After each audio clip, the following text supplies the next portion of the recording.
that could be discussed. But it's a large group of people who, after the true screening tests, like cholesterol and a history, and a blood pressure and a glucose measurement, after the true screening tests end up in this big group of intermediate risk, they're no longer screening. And now you have to decide, do I treat aggressively or not? And that's where the test should be applied. Probably getting away from the term screening for the more expensive diagnostic tests would be effective in getting these accepted. Can we make this a little bit more realistic in a way that, okay, what exactly we want to do? What do we mean by low risk? Let's have a, okay, like,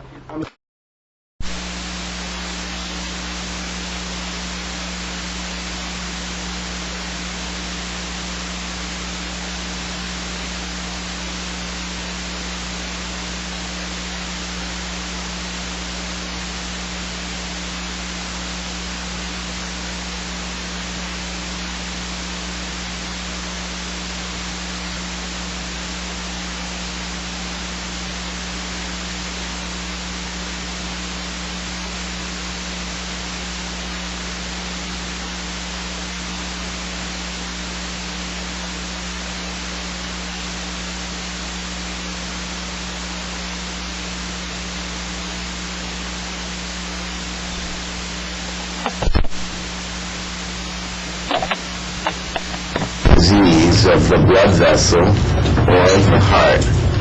We have a handle to identify people who are on, I call it a trajectory for an event. If they have no vascular or cardiac disease, then they are at very low risk, whatever their cholesterol is. And I think we've just gotten trapped into statistical associations in an era before we were able to identify early disease. We now have the ability to assess endothelial function. We can look at wall thickness. That is disease. Blood pressure and cholesterol are not disease.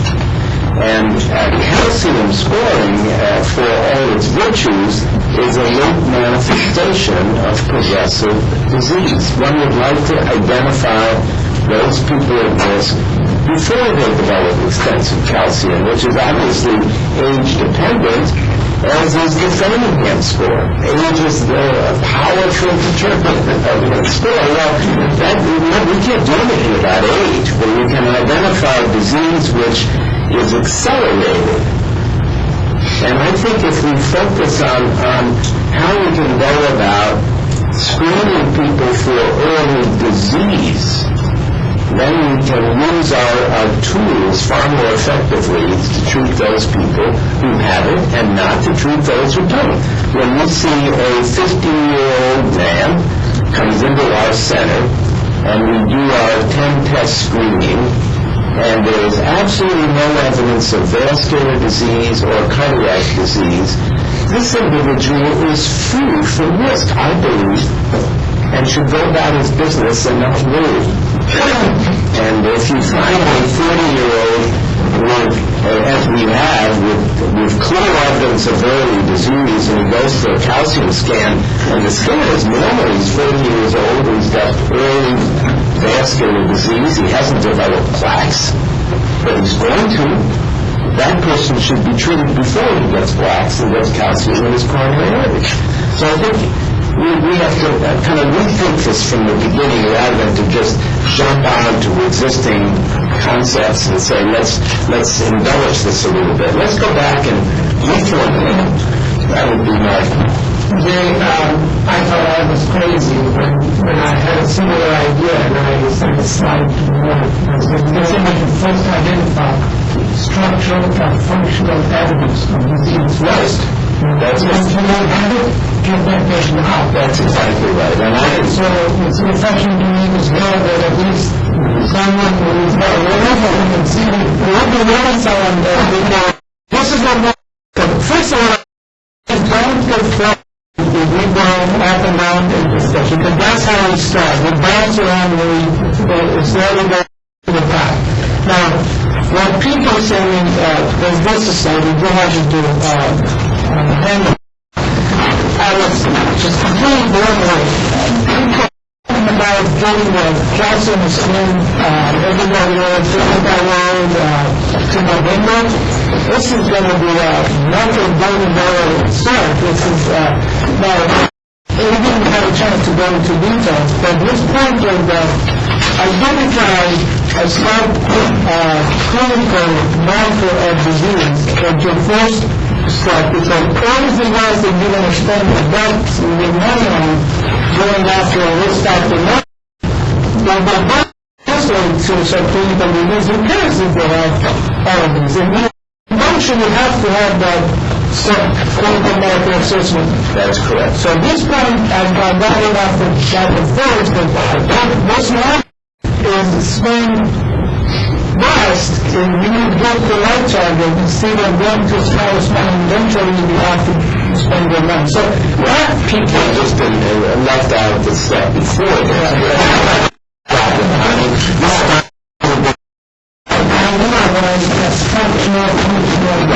And you can identify structural functional markers or PT and MRI. That we do is really much all non-invasive and all relatively simple, but I think very sensitive and specific, but we don't know that yet. I mean, the issue is, let's start collecting the kind of data that will move us to a new generation in this, rather than just keep doing the same thing. I think you're right, Jim, but I think also we have to walk before we can run. And we're doing such a terrible job right now not using the surrogates. It's taken us at least 10 years to accumulate the data that supports a marker like calcium scoring to be superior to conventional risk assessment. So my plea is that we incorporate it at the present time while exploring the avenues that you're talking about and work out the prognostic value of endothelial function. The other parameters that detect disease even earlier than calcium scoring, but simply because there may be something that detects disease earlier than the calcium testing, it is currently the technology with the most data-driven support to replace our current concepts of risk assessment. Well, I think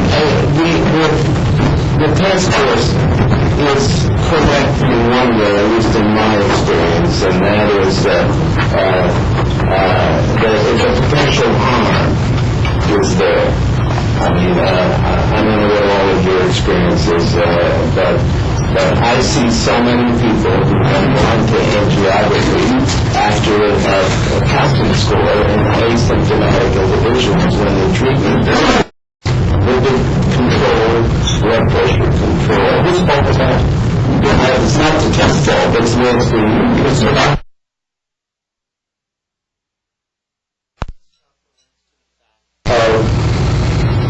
what my friends over there call idiopathic, which basically relates to the fact that if you don't understand it, you will misuse it. So then it goes and gets truncated, unfortunately, in this kind of idiocy here. When I say, gee, you know, that was false because we count that patient and he didn't have a stenosis and that's horrible. And I go, wait a minute. The doctor that ordered that cat had no idea. So when it was after the doctor said, well, you know anything, but you know what the problem is? It's the way the test is performed and reported. It is not accompanied, the test is not accompanied by an extensive instruction to the doctor how the test should be used. It's not in my experience. Now, I want to remember, and they go to a GP, and the GP has no idea. I just can't.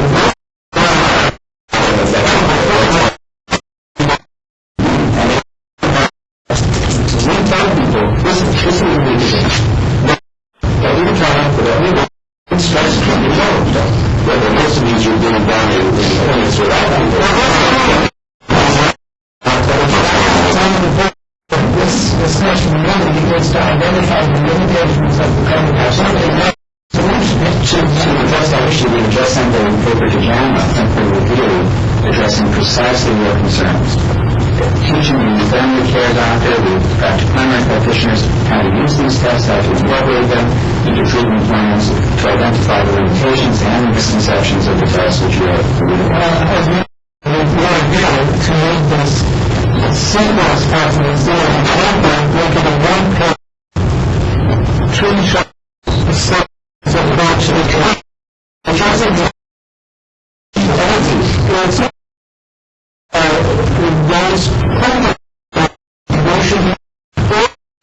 limitation. When they come to practice, they make a huge impact.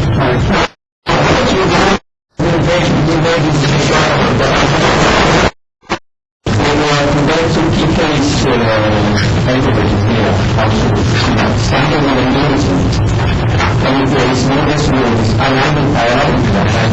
If there is no resource, you don't need to achieve anything in the cases to if they understand you don't need a criminal risk call. The first thing you can do in that way, because you need to for other purposes, regulation for the smoker, not smoker, hypertension, non-hypertension, the hypertension, you know, cholesterol,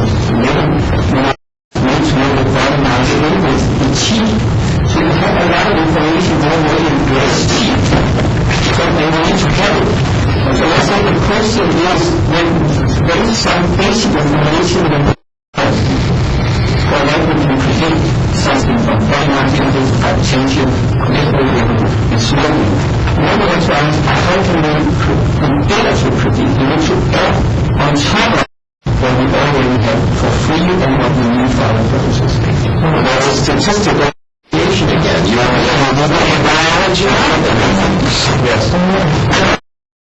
I think the numbers in the biology should be cheap. I think if anything is cheap, you will start with it immediately. Because it's hard to tell you, using it, you want to know well. So we are the biggest challenge we have. So I think this is something that we always are against technology. But we have to think that in the future, the technology is going to be cheap, or we need to drive it to be cheap. And that will be the first thing we will do is the cheap. Well, I think that I'm sorry to try to hold the floor here, but I'm going to keep challenging everything that everybody says. Imaging carotid artery is exceedingly valuable, but it is not the whole story. And that's when we can show you our data on 1,000 people who we've screened, and the carotid is very but in concert with a variety of other tests, because no one test actually identifies early disease. It is a nice marker, but we'll never go to a single artery and say now we know whether this patient does or does not have it. It has to be the back assessment that's complete that this carotid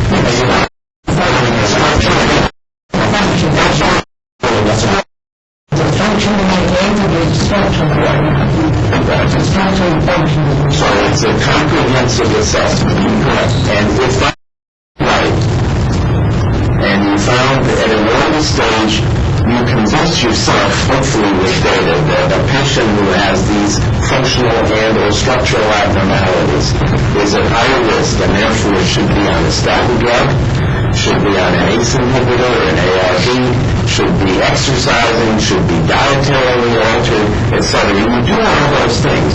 Is there any purpose in doing a counseling screening in an asymptomatic individual if they're already taking all those interventions? What else would you do to that person? Oh, you do an awful lot more for people like that. What would you do? We basically need to establish the severity of disease, and then we establish a means to follow it. Because the idea of aggressiveness keeps on changing, and we need to have some idea of what we're going to follow. Following the LDL is not when the responders and non-responders in terms of plaque disease, they respond to lowering cholesterol. We need to, so it's an intervention. I'm in a case thing where I start out traditional risk factor first, but then once the class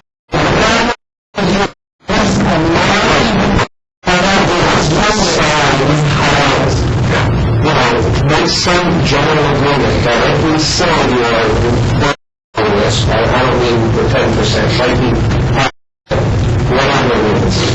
But we're probably pretty close. When the funding really was designed to separate low from high risk, and then we figured this intermediate when we got confused. So the very high risk, I think we actually do a reasonably good job. which is in a huge, probably 50% of the population, or maybe 80% of the population of where we just screw up. It's not. This again, so let's call it high. It's not 5%.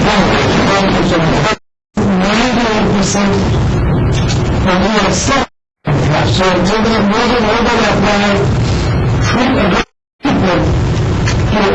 100 to say 2. That's not a very effective way of treatment. Right now, the gas traps are 45. On this end, but I still think that is a great transportation of treatment to people who are not relevant from it. But we all agree something very simple and easy that a clinician or a patient. It's not cost effective. I don't think it is cost effective to get treated 100 people to say 2.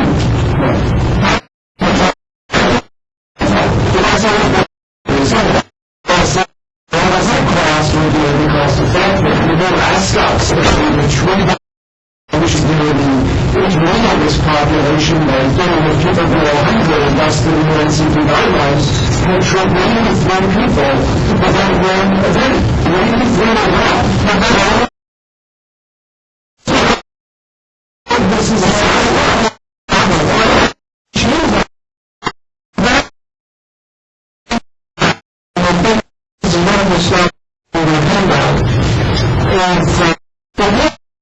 traditional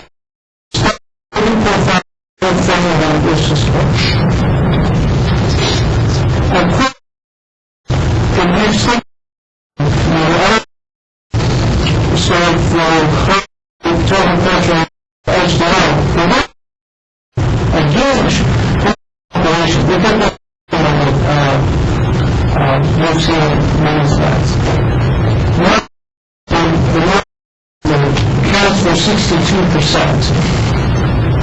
If this is true, and if this is a very first step, we see 20% growth.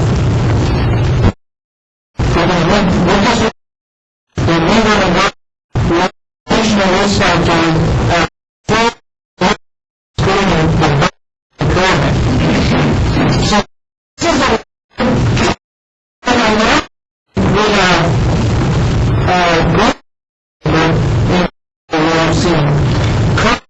we have great people now the right have this one. This is the point what about those in the brain?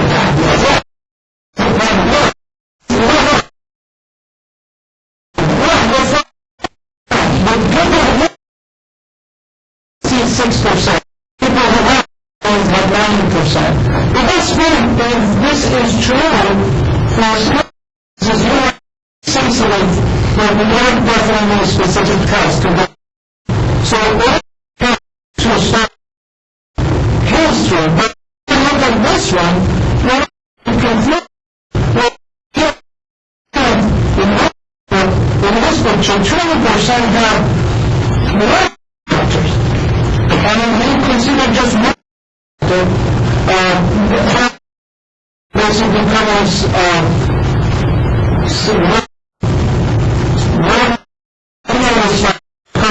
2% of that's a large group of population. So that's another way to the movie. Facts or some heartwarming fact. And the fact is that every factor, even when it comes from National Health Survey examination, 76 million have high CRP. That is far similar to 79 million weeks.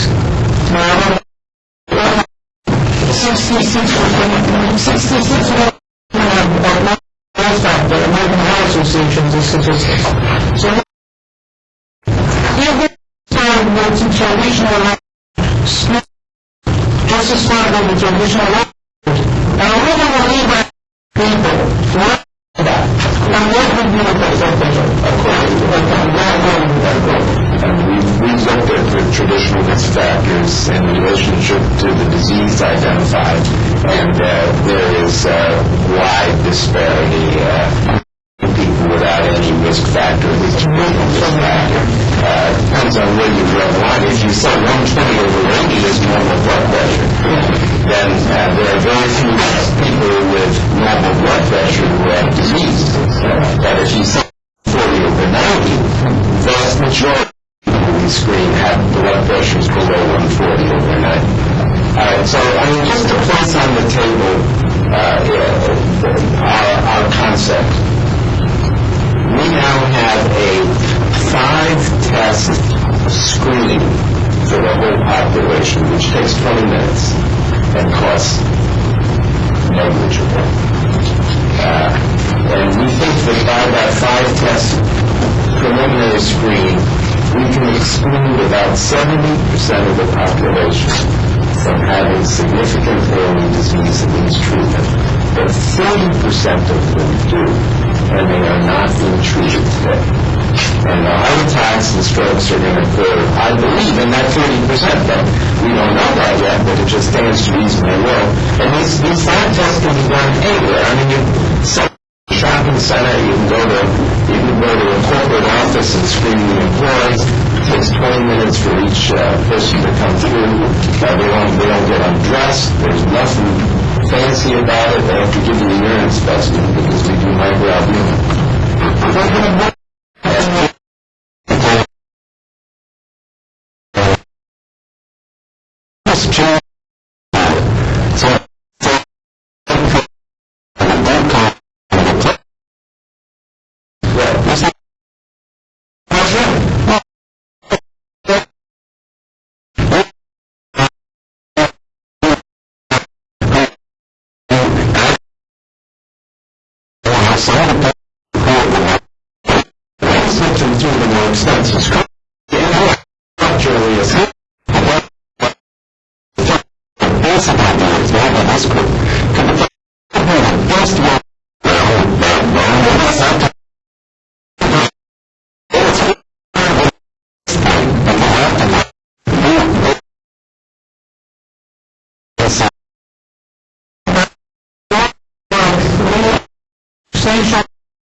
this allows us to focus on the real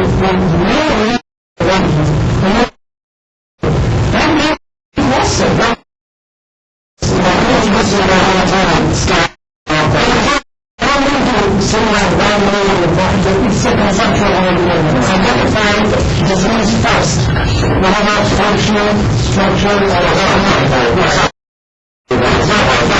it's not to give the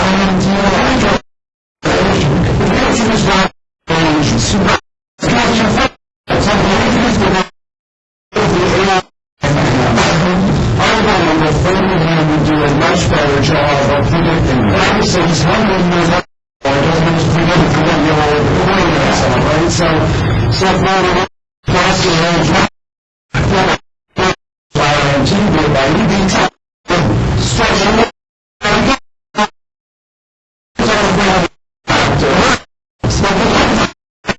cholesterol, smoking, risk factors, and anything that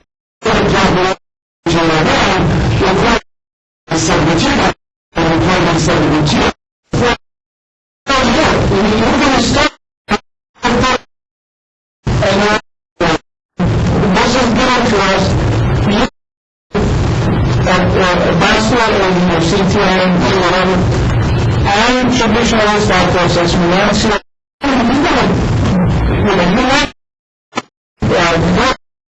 first to start. The third part is just to be the first to screen. We drop to 50% of what comes out of this. Disease considered as a structure. I wanted just not to get hung up on number needed to treat. Because number needed to treat to prevent an event is a misnomer. It's really identified over a period of time, over a 10-year period of time. Not changing the trajectory of vascular aging for life. And 50% of the population, maybe 55%, are going to die from a cardiovascular event. So like it's 2 out of 100. It's probably 100 who are eventually going to have an event. And our goal is to slow the trajectory so that those events will occur at age 110 rather than at age 70. And I think that's a far more effective way to look at the efficacy of an intervention than to use this number needed to treat.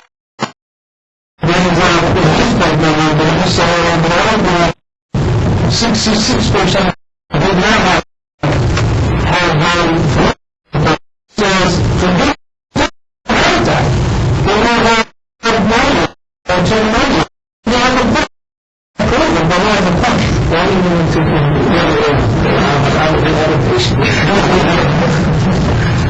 George Pickering, who was the great community hypertension clinician and researcher, he said, religions can count to show you how to be wrong about it. And what it meant was that we into binary thinking. And what we'd like to do, because we have to have binary thinking, we have to decide whether a patient needs treatment or whether he doesn't, whether he has the disease or whether he doesn't. And that's what we would like to do. As physicians, which I've been doing a long time, because we have introduced this concept of coronary disease or coronary disease equivalent, which is really the sort of binary thinking. Once you have it, you declare yourself to be disease, then you deserve treatment. Now, in the latest European guidelines, we have introduced imaging, not as clearly as I would have liked, but it's there. There's a long chapter on it. And there's a sort of a flirting with the idea that if you have had a EBC disorder and there's disease, there's vessel disease, then that's approximately a coronary burden. Then you are disease. So in a sense, we're right about it. And those we have the problem, and we are almost there. I think that's an argument for the Islamic people. If the that is the first image when you decide whether there's vessel disease. But I think we ought to be careful about when we talk about disease. We have to distinguish clearly between vessel disease and organ disease. Stroke, myocardial infarction on one hand, and arterial disease on the other. So let's be clear about that. I don't know what's happening. Because when we're talking about vessel disease, then we're still in the realm of probabilistic thinking. The final problem is the organ disease. We're still talking about at-risk patients. Of course, if we say that vessel disease is what we're carrying on, that is, we don't have to talk about organ disease. Well, then we're only doing it. And we're running into a wonderful binary thinking situation. That's wonderful, because we're all about that. You talk about the risks, yes.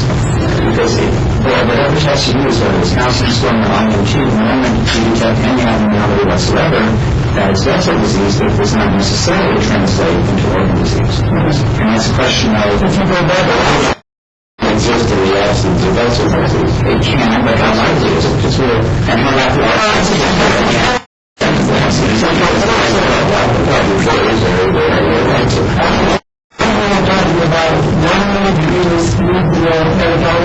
Structure and function, but some assessment of activity of disease. It doesn't have to know that determines the risk. I think that what Joe said is terribly important, is there are real trajectories. On what trajectory are you?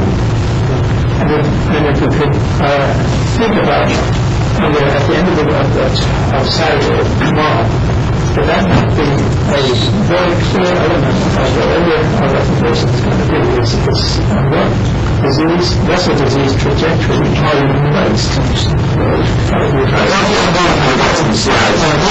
Trajectories that's like the increase. Well, I have to go back to some of this community living. I want to come back to the point that we started. There's too many. Then is going to put together a moment of coverage and we can improve our detection tools, but remember, we're going to come out with a very close one and a half to work, which is the level in practices called religious impact of the family of religions. And so I want to say conservative approach. Let's say we take that in order. And we'll talk about the age, but I think almost everyone is the 1 in 5 crying and screaming approach might be a stretch. Is that correct? Do you agree? How do you influence that? How would we implement the screening for familial hypercholesterolemia? Well, I think that we have a known case of familial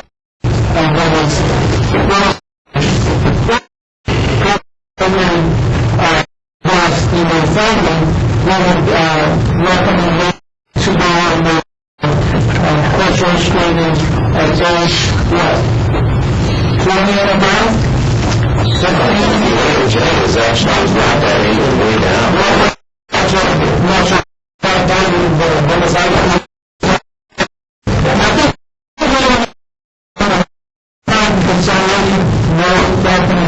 I still have some problem with screening, but that is the issue there. You're no longer on those activities. The biggest issue there is treatment. Like this version of that is the issue in short, is to really treat that. And when you use the immunity actually to identify these patients and then to follow them up afterwards. There'll be a large group of people that we're going to miss, because if you go back to those Steve Wilson study, with the treatment,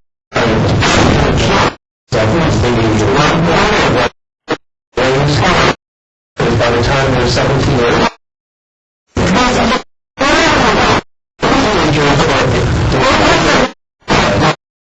The question that the diseases that exist early, I guess the question is, can we, age 35, intervene aggressively in those who have early disease?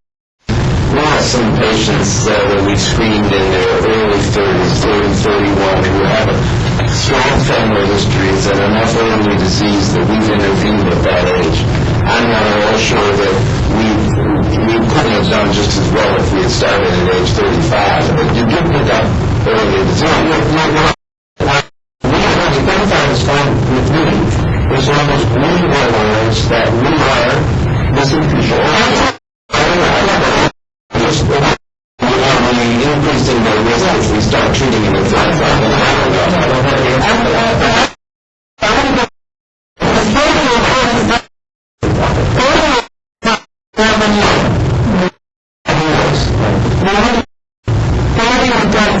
actually, one of the characters one after what field has the lowest risk by which the risk of non-cognitive infection is very, very low. In the general, under 40 is a low risk of hundreds and hundreds of thousands of people. So the data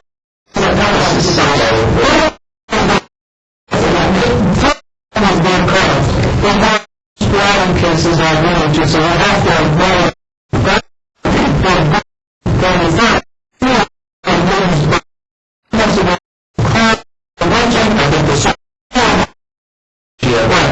the incidence of MI that are living here is 0.001.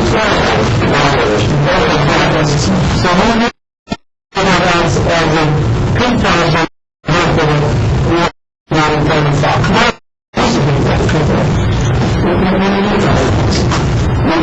have caveats. Most of the risk of things include judgment. And I think we should have that. Because there are exceptions in that section. But FH is not either FH or not FH. We're FH persons which is like analysis. And, it's a continuum. I hate to say this, but it's a continuum. And FH is not just a marginal disease, that is also a diagenetic and a polygenetic disease. So it's not everything in clinical medicine merges into everything else. And it's just in our minds that we have these dichotomies. So we have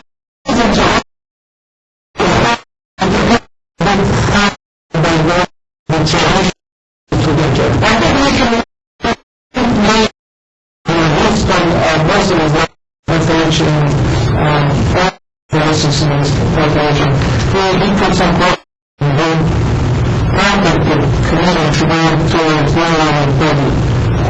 for a student for FH student acting. We then one to the margins so that people big value of 45 and not state management or own medication or whatever.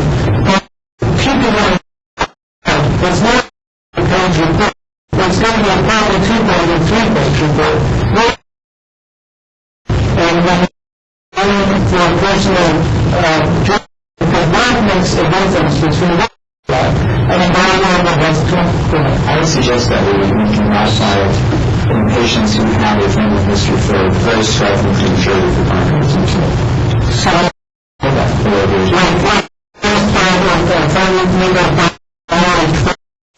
age 45.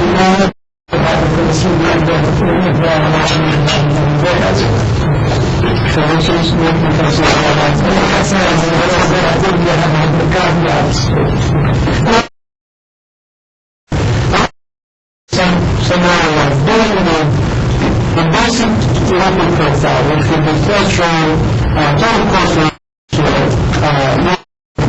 and product profile positions on video. I'm sorry? Knowledge. Yeah. You want to have of the lipid profile, serum, and traditional SSRIs, which is family history, blood pressure, and age of course is part of the package. Looks like disagree.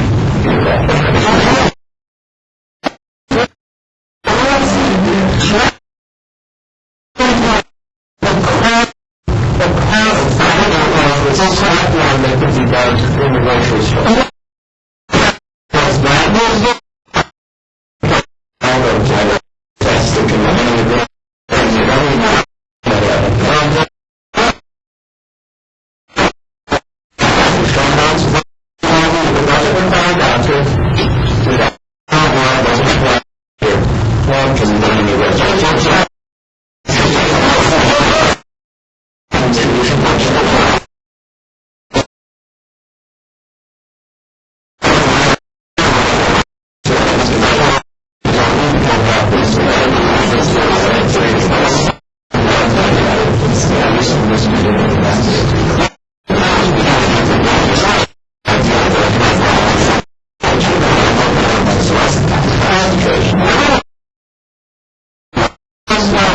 some of the material function diagrams, and these are just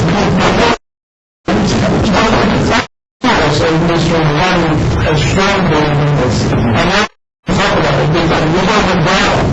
10 year environment, 15 years. You can't go too much for the task force about it. Just know that. No. Because that's all. That's right.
And every population, and which is like 50%, it depends entirely on how who you screen.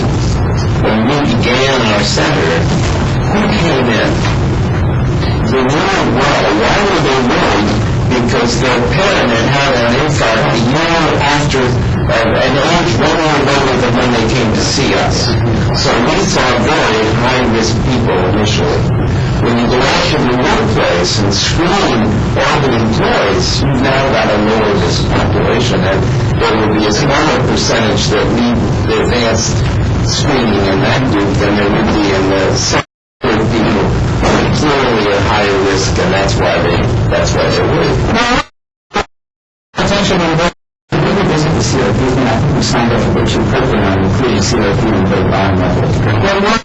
I'd like to hear some other opinions on that. I, for one, am not overly impressed by our application of CRP. Because there was not a disease. I think we should be looking for a disease. You should have a marker. And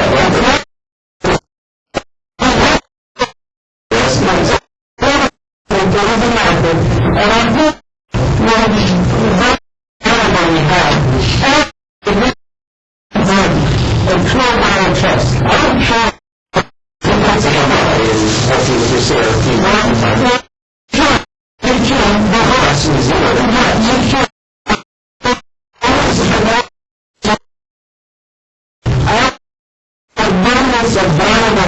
Let's just be releasing global virus. And give me this CDC with CRP. Not such broad use stuff. Then we would have a very clear start to recommend intermediates. If you start with 35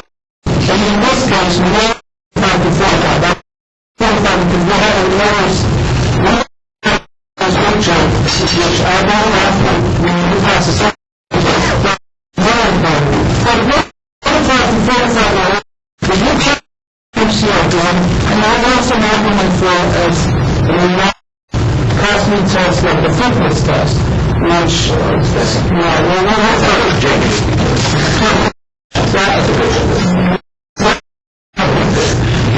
like that, but we're talking about